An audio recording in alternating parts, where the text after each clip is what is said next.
Onde está Deus em um mundo com violações, assassinatos, doenças, terrorismo, morte e desastres naturais que tiram a vida de milhares de pessoas todos os dias? O que essa pergunta levanta não é apenas um problema intelectual, mas pessoal e emocional.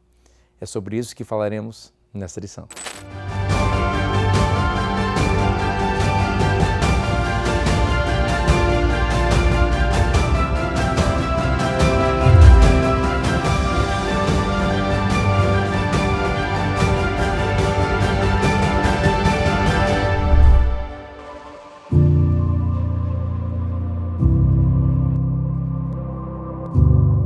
Todos nós, em algum momento, já experimentamos o mal e suas consequências, despertando as mais profundas questões sobre Deus. E isso não é algo novo. O filósofo grego Epicuro, séculos atrás, muitos séculos atrás, escreveu: ou Deus quer evitar o mal e não pode, ou Deus pode e não quer.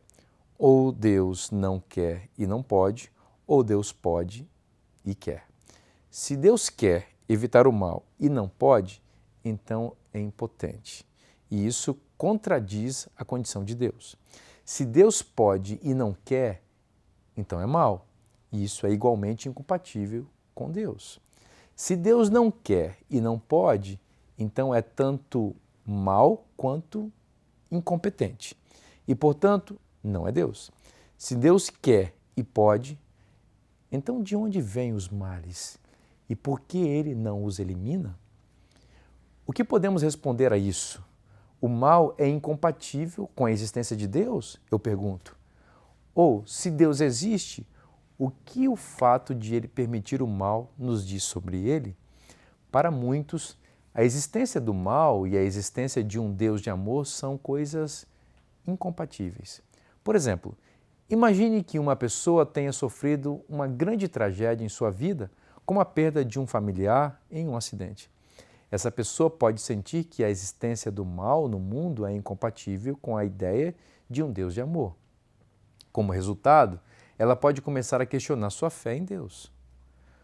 Mas se essa pessoa refletir sobre a categoria de mal e se perguntar de onde vem a ideia de que a vida humana tem valor, pode chegar à conclusão de que a existência do mal no mundo não prova necessariamente a ausência de Deus.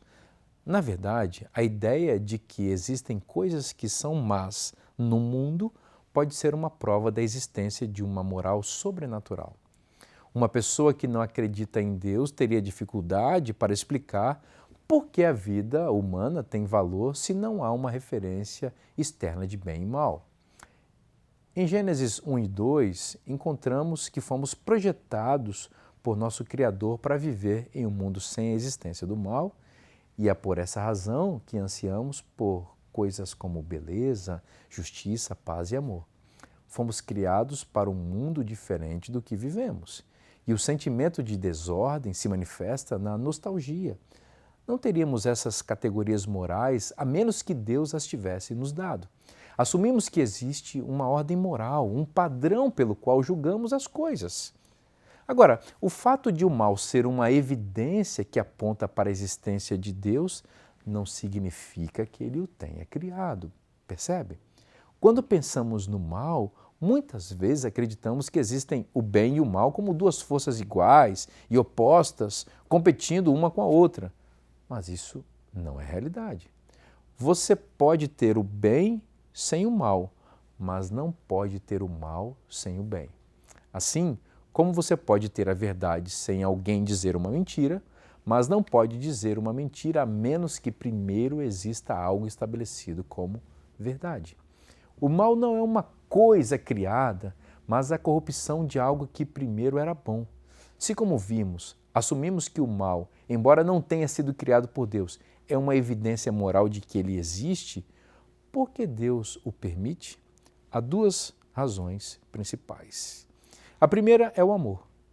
E você pode se perguntar, não é incompatível afirmar que Deus é amor e ao mesmo tempo permite o mal? A resposta é não, embora seja difícil de aceitar.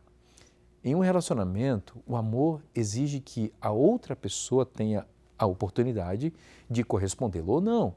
Caso contrário, seria opressão ou abuso. Se não tivéssemos essa capacidade, não seríamos realmente humanos. Deus não pode nos criar como seres livres e, ao mesmo tempo, nos obrigar a sempre usar nossa liberdade corretamente. Criar homens e mulheres livres significa assumir o risco de que eles errem, que sejam capazes de tomar decisões importantes entre o bem e o mal, que nem sempre serão acertadas. Caso contrário, seríamos computadores programados, seríamos robôs, compreende? Portanto, a liberdade que Deus nos dá é boa. O problema está nas consequências de como escolhemos usá-la. Por isso, se somos livres, o mal tem que ser uma opção para nós, e isso nos dá a responsabilidade diante de Deus, das outras pessoas e da natureza. A segunda razão principal pela qual, embora Deus não tenha criado o mal e este seja uma evidência moral de sua existência, é que temos uma natureza pecaminosa e estamos em um mundo de pecado.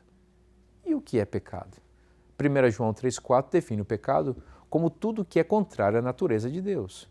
Gênesis 1, 26 e 31 nos diz que Deus nos criou à sua imagem e semelhança e que tudo era muito bom. Mas em Gênesis 3, encontramos o relato de que essa criação foi corrompida porque nos separamos de Deus e quisemos ser nossos próprios deuses. E se retirarmos o absoluto moral da equação, tudo mais se perverte.